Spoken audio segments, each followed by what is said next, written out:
This is the story of the inner workings of one of the nation's most notorious prisons, and the men that live and work behind its walls. Well, I got a murder, first-degree murder. I kind of hunted him down, found him one night, and that was all that took place. There was no more after that. He was gone, and I got caught. I made that final choice. I went in that place, and I shot that man. It was my responsibility once I put that gun in my hand. It's plots and subplots, and that's what makes prison great. You know, it don't get any better than this. You know what? I couldn't stand to work in a factory.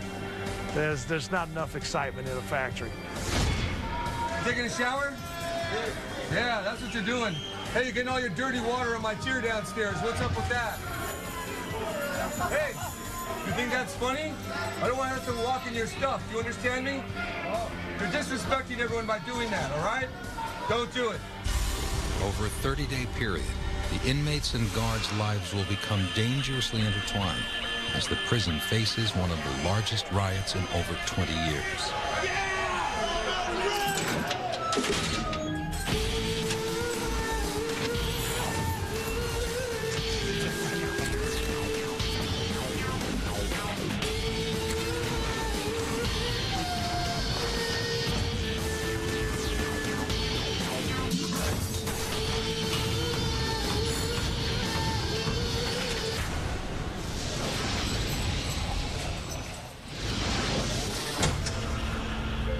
San Quentin.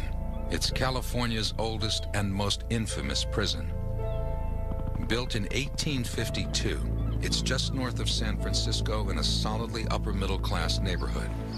Some of California's most exclusive suburban communities lie within 10 miles of the prison. It's home to many of the state's most brutal criminal and sexual offenders. Notoriously violent and, in some areas, dangerously overcrowded, the prison has earned a telling nickname. It's called the Arena, and it's where California's most vicious criminals square off. Correctional Officer John Gladson has experienced some of this violence firsthand. In his 23 years at San Quentin, he's been kicked, beaten, and stabbed. He's also gained the respect of guards and prisoners alike. All right, Sandy. You know I got love for you. Go. Gladson makes his morning rounds and checks in on the prison's West Block housing unit, where new inmates are about to arrive. All of the inmates coming into West Block are fresh off the bus from the county jails. Most of them have been in the prison system before and are back on parole violations. These guys just got here from county jail. Most of them were violators. Very few first-termers in that group. One thing I always like to look at when the guys come up from county jail is who's sad in that group. Not one person. You don't see anybody. They're where they want to be. Gladson passes an area that's a potent reminder of the realities of prison life. The completely exposed outdoor bathrooms. Here, security always trumps privacy. You know, one of the things that brings prison into reality is the prison bathroom, because there's no privacy. I mean, you sit up here, you go to the bathroom, everybody's watching. The guy up here can watch you, guys on the yard can watch you. And it's just, man, I don't know how these guys do it. I really don't. Look at the pigeon nest right here. See the pigeon nest? Look at the pigeons right there. They're gonna shit on you as soon as you shit in the toilet. Yeah. It's a double shit. Oh, it's all. It's a double crap. Double crap. Double crap. As soon as you get crapped on, as soon as you crap, you gonna get crapped on. Yeah. We're going to go into West Block, which is where these guys are going to spend their first night in prison. Donnie, just the guy we was looking for.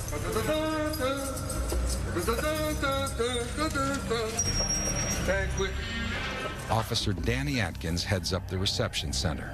He's here to handle the basic needs of new inmates, and that can be a tall order. Fresh from the streets.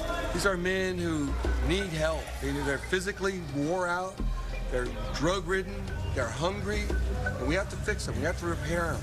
They come in here, the first thing they ask is to get their teeth pulled, many of them. They're on, the different drugs. They lose their teeth. It's a great thing here. It's amazing. This is the revolving door. It's Excuse me, folks. West Block Atkins. West Block inmates receive their first meal here in the mess hall. There's always an increased potential for danger at chow time. That's because it's one of the few times a day when large numbers of inmates are out of their cells simultaneously. Okay, this is the breakfast tray that the fellas are getting right now. It's got grits, 2 hard-boiled eggs, potatoes, 2 slices of bread, 2 bananas, and a milk. Punctuated by menacing gestures or humorous outbursts, meals are rarely uneventful. I want to tell all the kids out there, you don't want to be like me. You don't want to come to jail. Because if you do, your life is going to be like an egg. The police going to eventually crack you. As West Block inmates leave the mess halls and return to their cells, the potential for violence is at its peak. This is our worst moment right now. Right now, this is the moment when a whole tier will erupt. This is a bad time. We have our gunner up above us just in case for these moments. The goal is simply to get inmates back into their cells without incident. But it's complicated by the fact that, unlike in newer prisons, San Quentin's guards must actually lock each of the over 400 cells by hand. There's also the problem of stragglers. Since most West Block inmates spend over 20 hours a day in their cells, they're in no hurry to get back to them. Many find creative ways to steal an extra moment of freedom. Junior, go on down, brother. Don't make me demonstrate the box. Let's go. Who are you working for? Who are you working for? You are not working for nobody, right? Put your hands on the wall. Where do you live? 524. What are you doing down here? Sweeping. You're out of bounds. You understand that? Yes, sir. You're in 524? Yes, sir. Take it upstairs now. That's another example where they try to stay out. But what they do, everyone throws all the trash out so we could have runners on the tier. So then once they have a runner, then they could run their messages, their tobacco, and their soups. As Atkins locks each prisoner in, he quickly notes the condition of the inmates and their cells. We're checking inmates. We're checking bodies. We're checking faces for any bruises, if there was any fights. We're also just checking the conditions of the cells. The living conditions is nasty. The living conditions is nasty. Whoa! Whoa, Junior! Wrong thing. I feel so much safer now. I don't know, did they like you? You're a lucky guy.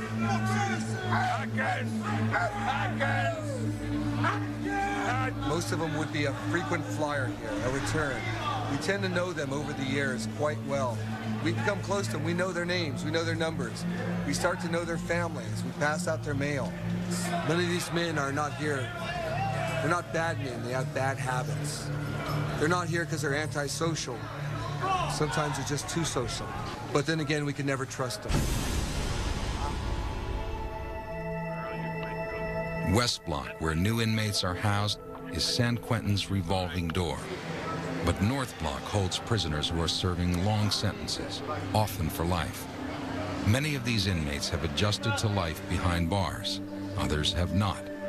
And some seek the ultimate escape. Officer Gladson recalls a suicide that took place when he was a rookie in North Block. It's something he'll never forget.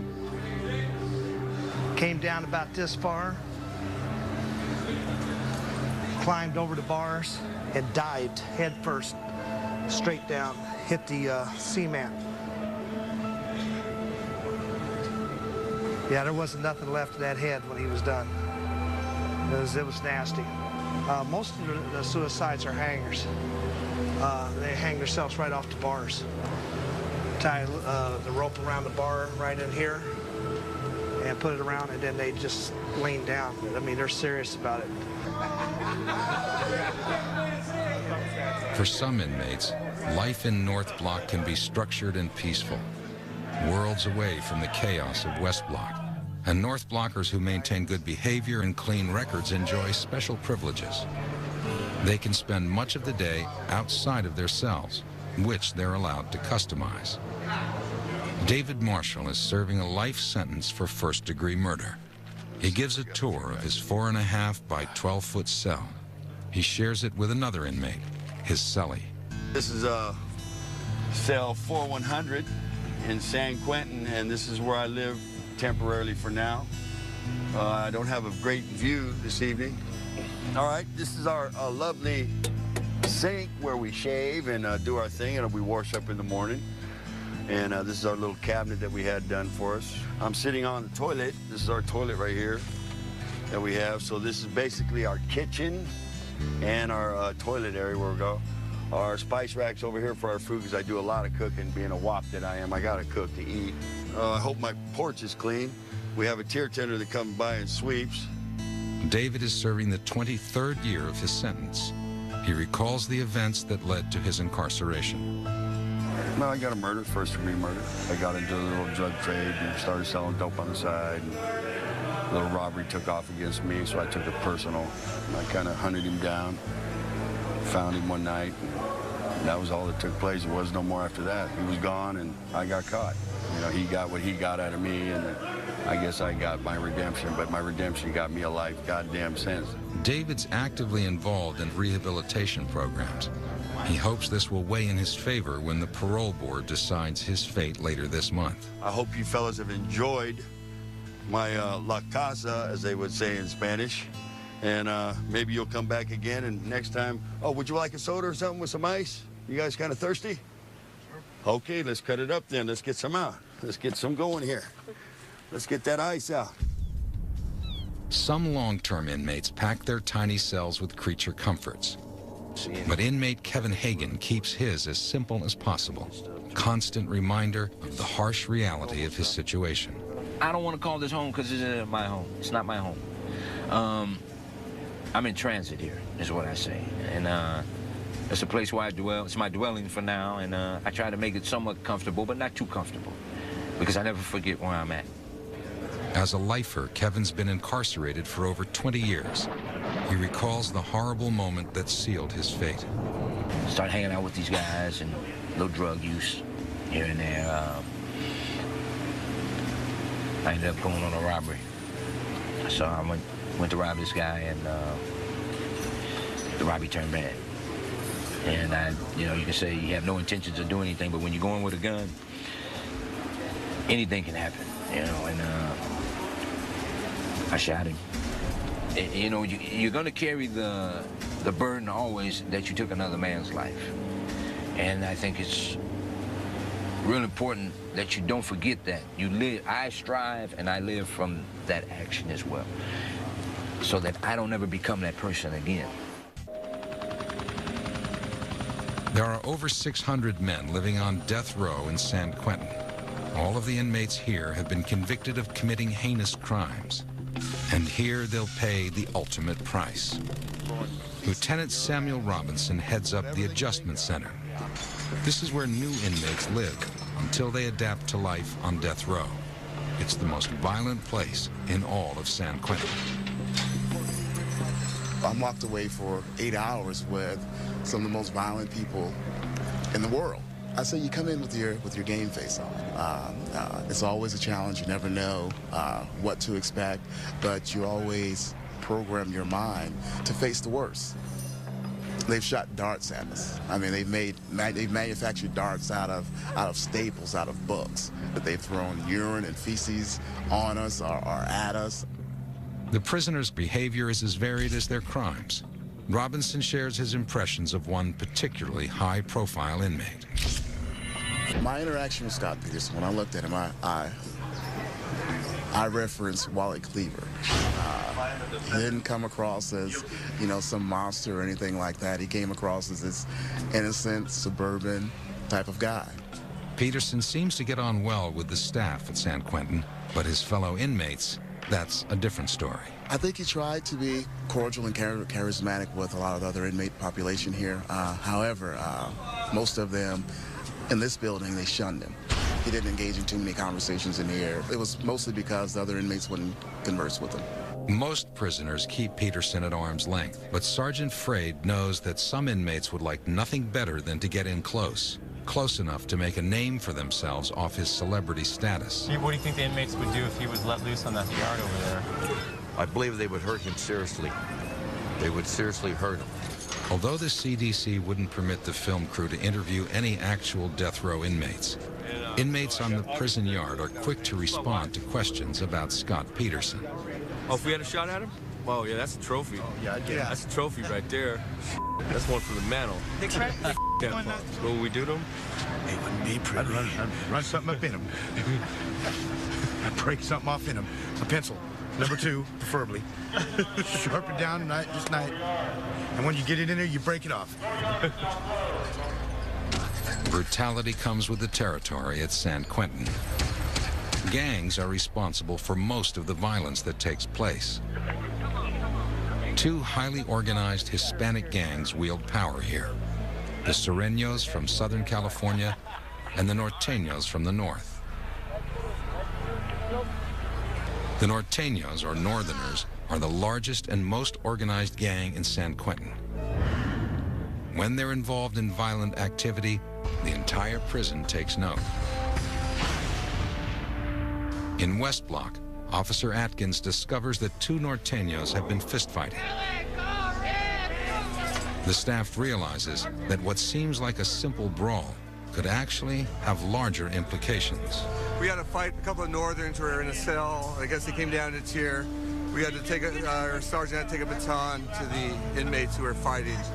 Northerners have been what we call cleaning house. That's what occurs. They find out someone has the wrong kind of crime or just hold on someone. They take care of it themselves. By cleaning house, the Norteños and other prison gangs expel undesirables within their ranks. They also execute perpetrators of taboo crimes, like child molestation. The recent fight could be house cleaning or a signal to other gang members. Officer Gladson monitors the lower yard, the epicenter of gang activity. Okay, straight off the bat now. You look over, and you got your little soldiers out there. You see them with the guarding the corners?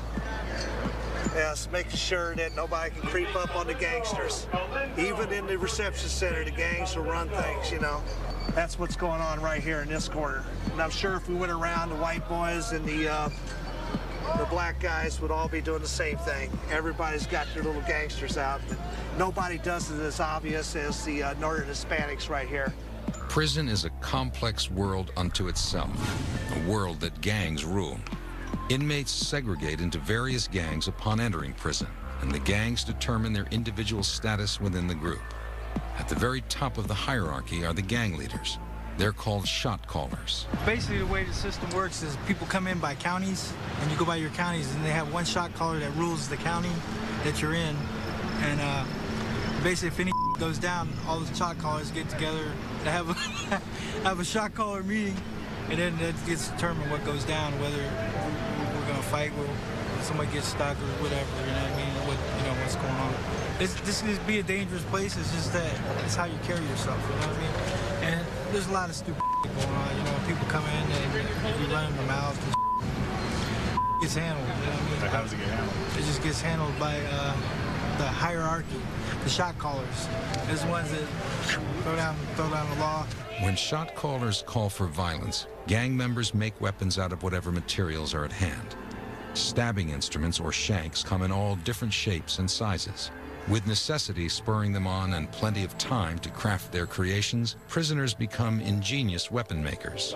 This is a newspaper that's been rolled up and been manufactured into a spear. Has a long shaft on it, and on the end here for a tip, it appears that they've used some plastic to heat up and sharpen and roll to a point. One of the reasons that they don't serve steak inside the institutions anymore is because of the bones, which can be manufactured into weapons. And this is one here where it's been sharpened to a point, and they actually use it as a stabbing weapon. San Quentin staff confiscates hundreds of shanks every year. Most fights never come to the guards' attention. but it's not uncommon to find inmates with stab wounds. Some wear the scars as a badge of honor. That's the one right there. Right there, right? Okay, y'all got stab wounds? Yeah, I got one right here. Here's mine right here. Here's mine right here. What kind of weapons do they use? Pencils. Break them off. Pencils, my ass. Here's a knife. Was this all in prison? Prison. Yes. Prison. What was it over? Kill Whitey. Kill white. Kill a white man. You know, I tried to kill it. Can't tell you that. Can't tell you that. First. Can't tell you that. No. We can't do that. We can't do that. What do you mean? Because I didn't get caught. They didn't catch me. That's the theory. I sewed myself up. Not everyone enters prison intending to commit violent acts, but for some inmates, it's the only way to protect themselves from shot callers. You know, a lot of times the guy who's doing the stabbing doesn't want to do this, but he's forced into doing these things. You know, like the gangs put it to the guy. They'll say, you know what, since you're real good friends with Joey, we want you to stab Joey. And if you don't stab Joey, then we'll stab you. So guess what? Joey's going to get stabbed.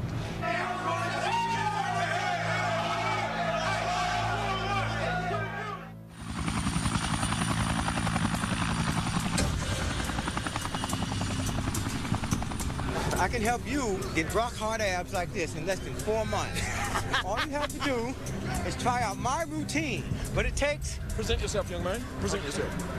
But it takes one thing. Hands down, hands down. It takes consistency and dedication. San Quentin's yard is where inmates work out. It's also where they stash their weapons. Officer Gladson surveys the area after a recent fight in West Block.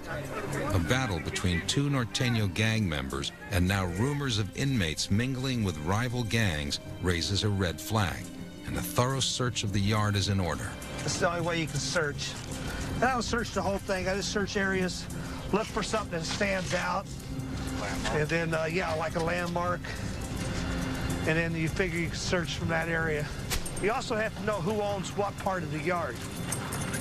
Now, I know the Hispanics own that upper part up there and that bench right through there.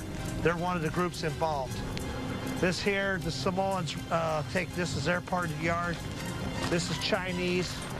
The white guys that are over there, we'll search that area real close. I'd like to look at that fence line out there. This in front of this building that they just put up. That would be an excellent place to look. What happens at night is these guys sit down and lean against the fence, use the fence as a backrest on our night yard while they watch the baseball game, stuff like that. Well, while a guy's sitting there, he's digging a hole behind him and putting his weapon down in the hole, and so it just looks like he's sitting up there against the fence, because the gangsters aren't going to have a piece that's too far away. They want it close. At any given time, I'd say there's 10 or 15 pieces down this lower yard. It's just that we find them. These guys find pieces down here every week. It's just being able to come back and get it the next, you know, where they're going to hide it tomorrow.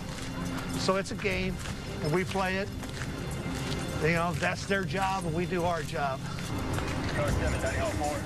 Correctional Officer Eric Davis finds two items of immediate concern: a shank and what's known as a kite, a small note inmates use to communicate with each other.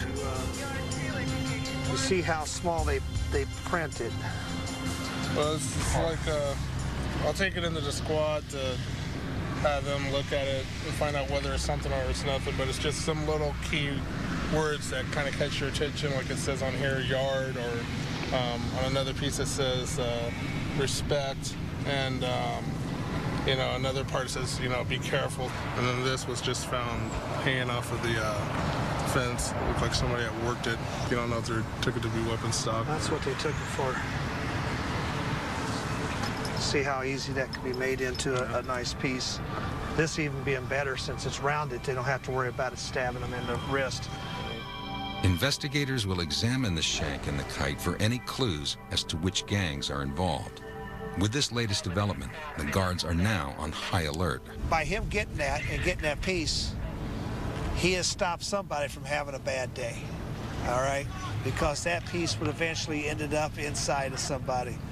And, you know, that's just a piece of prison steel going into a person's body. And so, you know, Davis don't realize it, that he just saved somebody a little grief. Okay, maybe saved 2 people a little grief. It doesn't feel good having a piece of round metal stock going into your body.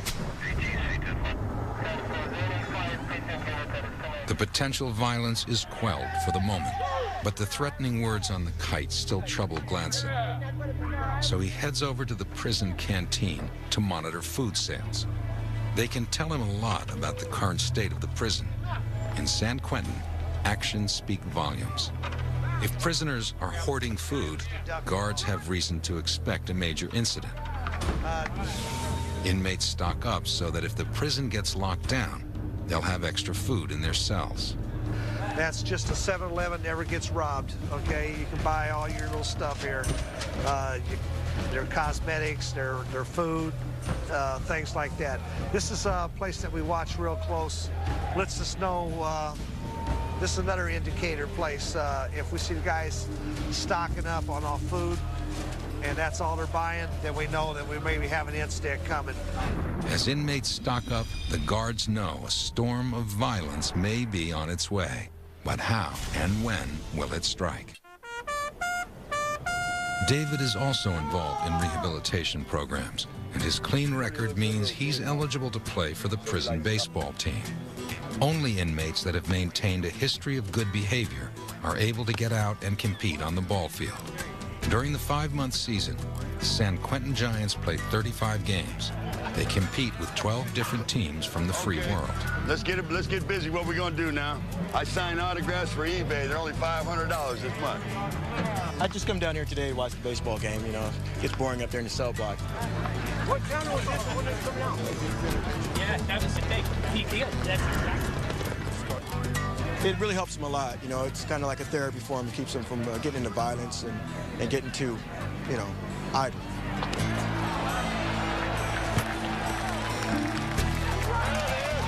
Oh, that's good! That's good! Come on, go hard! Yes! Yeah! Got David Marshall out there that's 51 years old. So, and you can watch these guys play, and at one time, they were pretty decent, you know, to above average ball players. And now they're just old ball players. Lucky that fence got barbed wire on it. I would have reached over there and got that thing.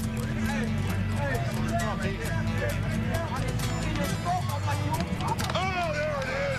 Ooh, nice play. Go, keep, go! That was a hot one. Ooh, nice play. Okay, Giants on 3. Real loud now, huh? 1, 2, 3, Giants! Nice job, Lonzo. Very nice. See you next year, huh? Thank you. Hey, still on the shot.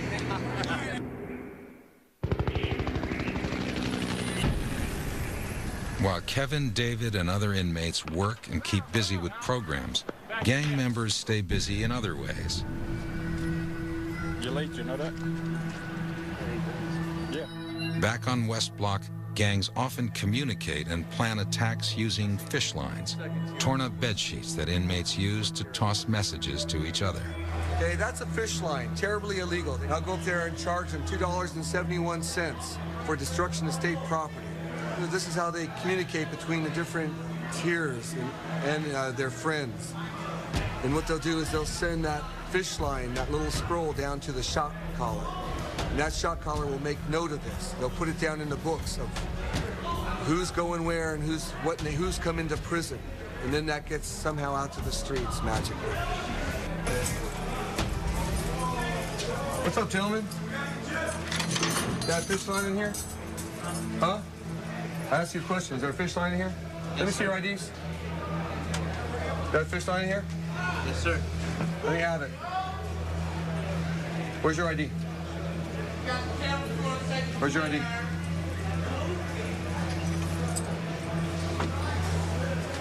You know fishing is illegal, right? Gonna have to charge you for this $2.71, right? It may seem puny to you, but every night I gotta put them in the bed without sheets. And you guys wanna rip them up? It's against the rules. And on this fish line, which may seem insignificant, but they could go ahead and put a shank on there. They could go ahead and put their drugs on there. They could pass that note that someone's going to get hit. This is what we have to fight. It's the small things that we have to be aware of here. Since the altercation between the Norteño gang members, illegal activities have been on the rise. San Quentin's Investigative Services Unit, or ISU, is brought in to get to the bottom of things, to prevent what they fear will be a major eruption of violence. This highly trained squad specializes in prison crimes.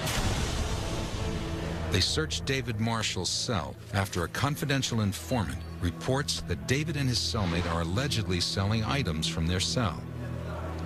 If found guilty, David could lose all chance of ever being released from prison. I guess they searched my house or something. Didn't find nothing because I don't need dope or nothing like that, but we tore it up. So, I got to go and straighten it up. And I got to go probably urinate in the bottle for them. Probably due to my celly, I don't know. I have no idea. I'm kind of upset, but, get over it. David's cellmate, Bruce Cooper, is a member of the Hells Angels.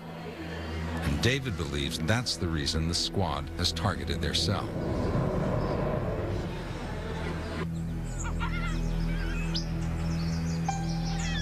Early the next morning, guards search every cell in South Block. Their goal? To find weapons, anything that could be used in a battle between rival gangs. To discourage any violent outbreaks, guards remove all but the bare essentials from the cells. Everything from extra bars of soap to pornography. It does little to dispel the uneasiness that's spreading through the prison.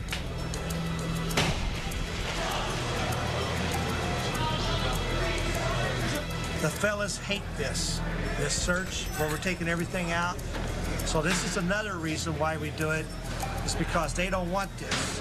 So this is the thing that now maybe they'll think second, 2 or 3 times before they want to go ahead and get stupid. Newspaper. Huh? What do you think of that? That's just a newspaper. And it's rolled up so tight that it could make a club out of that. Now, you remember I looked up here and he had the Bible? Now, why does he have 2? There's people around here that don't even have 1.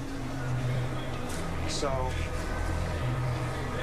yeah, it just makes me suspicious of this guy, why he would have 2 Bibles. He hasn't found that much religion since he's been in prison. Yeah. Throughout the prison, tempers flare and tensions are on the rise. I think that we got a problem. I think that something will eventually happen. Don't know what shift it'll happen on. Probably happen at night on 3rd watch when it's 2 to 10. Varian White gives voice to the frustration of the inmates. I've heard of somebody jumping off the tier. I've heard of exactly, there's supposed to have been, within the last month, 3 or 4 suicides. Their only concern, if you tell them, is I'm about to kill myself or I'm about to kill somebody else. Guards work quickly to find weapons before someone gets hurt. The ISU hits pay dirt when they uncover a suspicious object underneath a bathroom sink. They got something out there. What you got, George? Oh, yeah. And then there's something else I can see. It's a weapon. The squad finds a toothbrush and a nail that an inmate has made into a shank. Paraphernalia. Well, that's a good find. Better to find it under the sink than in somebody. Meanwhile, over at South Block, a prisoner slashes a fellow inmate across the face with another shank. This time, the guards are too late.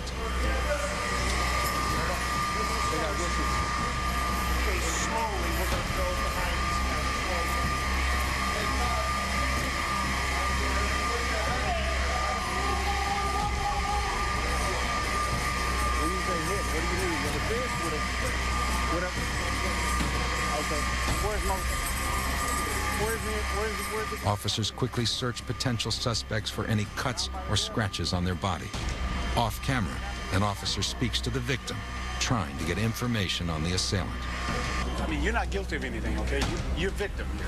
You're victim, so there's nothing that we can do to you. We just want to get the guys that did this, so nobody else will get hurt. But if you're not going to help us, then we're basically done. The victim isn't willing to give up the assailant. Gladson fears the worst. Gangs have squared off.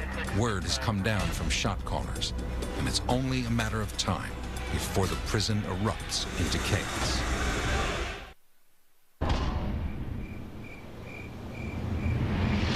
During third watch later that night, Gladson's fears come true. A group of Hispanic inmates attack and severely beat a white inmate in North Block. It's approximately 9:10 in the morning, and the prison is on lockdown. Late last evening, inmate was found in North Block that had been severely beat around the face and head area. Unsure if a weapon was used, but we're thinking maybe, I always like to say maybe a lock and a sock, you know, something heavy, a blunt instrument was probably used on his face. It's either that or they kicked him severely after he was on the ground. By 10:30, the investigators will know what happened. As new details come to light, Gladson gets the latest version of the previous night's incident. Multiple weapons have been found inside, that this is a racial incident involving, I guess, last night the Hispanics jumped on the white inmate, and this morning the whites retaliated on some of the Hispanics. Before long, word of the fighting has spread to all the guards and the inmates. Then suddenly, a Code 3 alarm sounds, alerting every available officer to respond. This type of alarm only sounds during a major incident. Officers respond as large numbers of inmates fight each other with shanks and fists. The prison goes on full lockdown, and Gladson informs the film crew that it is no longer safe for them to be in the prison. Well, we got to get going. We got a Code 3 alarm, and you know, we got to stop. So I can't really guarantee your safety. So let's go ahead and get out of here. Where are we going? Gladson rushes the documentary crew out of the prison. For security reasons, they're not permitted to return until days later. Yeah. As soon as this is all over with.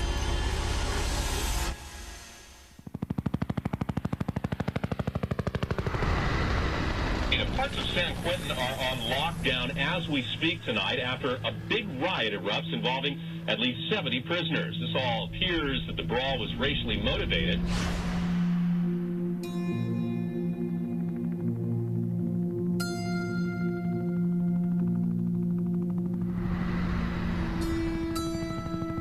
Four days later, after the riot subsides, the prison allows the film crew back inside. Well, it's about 11 o'clock in the morning, and a few days ago we had a major riot down here in the, this is the H unit. This houses the level 2 inmate. They're actually not supposed to be as violent, but it turned out that they got extremely violent. When everybody just got finally all back inside the dorms and were laying down, and they caught a guy and they sliced him underneath his, started at his ear over here, and followed his jawline around. Now, I believe they were trying to cut his throat, but he probably ducked his head because they followed his jawline all the way around and stopped over around here. Then there was another guy inside the dorm, and he got hit in the head with a blunt object right about this area. It busted his skull up pretty good. These guys knew what they were doing. They had the showers running. And the reason that they had the showers running, so when the pepper spray started coming, they were jumping over the barrier and just jumping into the showers and getting the pepper spray washed off of them as fast as possible. Oh, they don't want to be on. Most inmates will not speak about the riot. However, a Hispanic inmate asks to be interviewed. But before the interview begins, he's called away by a shot caller. Okay. All right. Sorry. Thank you. Okay, what's happening is homeboy's getting reprimanded for coming up and approaching you guys without permission. He's in a little gangster clique, and now that he's over there getting reprimanded, he'll probably have to stand over there all day and make sure nobody approaches them as part of his punishment. You know, so he's a kid. He's a little kid. Just like what your mother used to do to you when you were young, make you stand in the corner, they're going to make him stand over there in the corner. What a joke. For several white inmates, the reaction is more hostile. So why did the a Mexican guy beat up a white guy? I mean, what are the reasons these things happen? There's about 1,000 reasons. You're getting into day-to-day politics, homie, and you're out of bounds. That's all I'm going to tell you. Yeah. Okay? Day-to-day politics, man, you're out of bounds. Don't ask me. I ain't going to tell you. You know? Why? Because I just told you. You're out of bounds. What does that See, mean? now you're out of bounds by asking me again. I told you I'm not going to answer you, and you come right back and you ask me again. It's because now you see, if you was an inmate, you know what? That would be disrespect. Right. And okay? that starts it right there. You know, but I know you don't know no better. Right. So I'm going to explain it to you one more time. Some of the that goes on in here, man, is day-to-day politics. A black inmate explains why loyalty plays such an important role in prison politics. We all have friends in other races, but you never forget where your loyalty lies. You know, you might be in a riot with somebody that you broke bread with out on the streets. You know, it happens. You might have to take somebody down that out on the streets, you know, you and him share drugs or something. David Marshall has learned to accept fighting and rioting as just another harsh reality of life behind bars. It's prison. Everybody down. It's prison. It happened.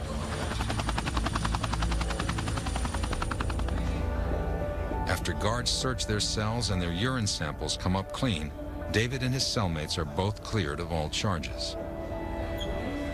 Yeah, somebody dropped a note, a kite, as they would say. Somebody was telling, saying that we had tobacco and jewelry.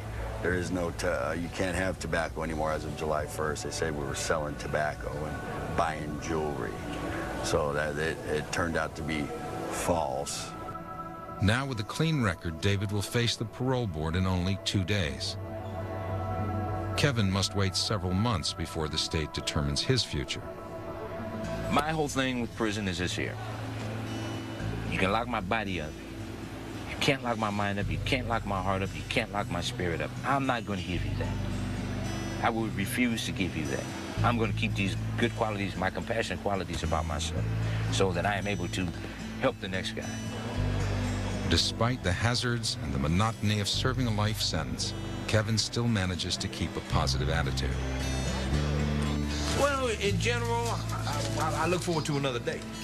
You know, not so much that I'm in prison, but it's another day that I'm alive, I'm living, and I got a smile on my face. I'm not miserable, you know, which you can be miserable, but I don't let my situation dictate my character or how I feel and how I treat other people.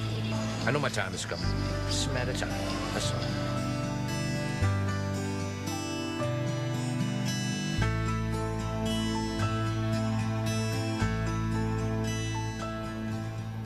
David Marshall is nervous about the upcoming parole hearing. They just denied 3 guys this week, 20-something years in. Another guy had 17. Got a couple more guys coming up with 20-plus years in, going to the governors. That's the part we don't understand. The parole board has denied David in the past. Their reason? His crime, stabbing another man to death, was simply too heinous. Would you consider your crime heinous?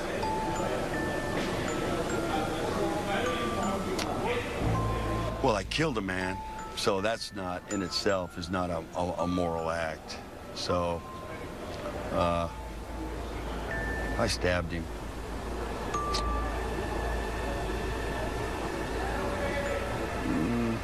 I killed him. So I'd have to say, you know, just probably, you know, just killing him. That'd be heinous just to kill him.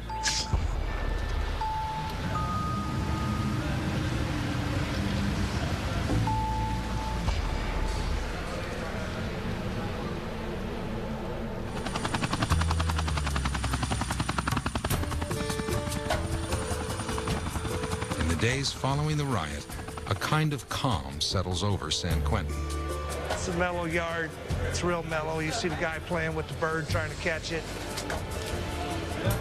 What I always like to do is when I walk on the yard is to look and see if the people are in the spots that they're supposed to be. I know who hangs out at what areas. If if they're not where they're supposed to be and they're over by somebody else, well, there may be a little problem or something. So, but this is all good. Everybody's right where they're supposed to be. Familiar patterns emerge. A kind of normalcy returns to the prison. Despite their tense relationship, a bond often forms between the guards and the inmates. You need one. Go kick rock. Go. Come on, G. No, we're not. Come on. Brown Valley Reds, baby. Welcome back to Let's Fly. This is a world that most people just don't understand. And the way we deal with inmates is a way it's different than maybe on the streets. This is an entire population of people that just, for some reason, just didn't quite do maybe what their parents said or what they weren't supposed to do in school. You know, they did the wrong thing. Yo, what you waiting for? Waiting for our homie. You may go now. I won't get mad. Stop it, young man. Stop it, young man. Comb your hair, eh? I get paid a lot of money to take a lot of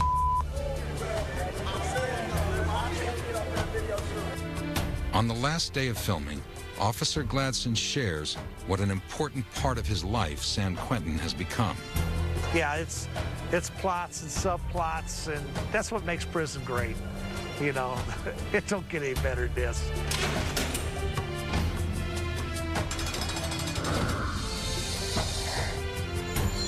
That bell rings for count every day at 4 o'clock in the afternoon. Every day. I've never seen it the bell not ring at count time. That's tradition. That's what San Quentin has that the other places don't. This place has tradition.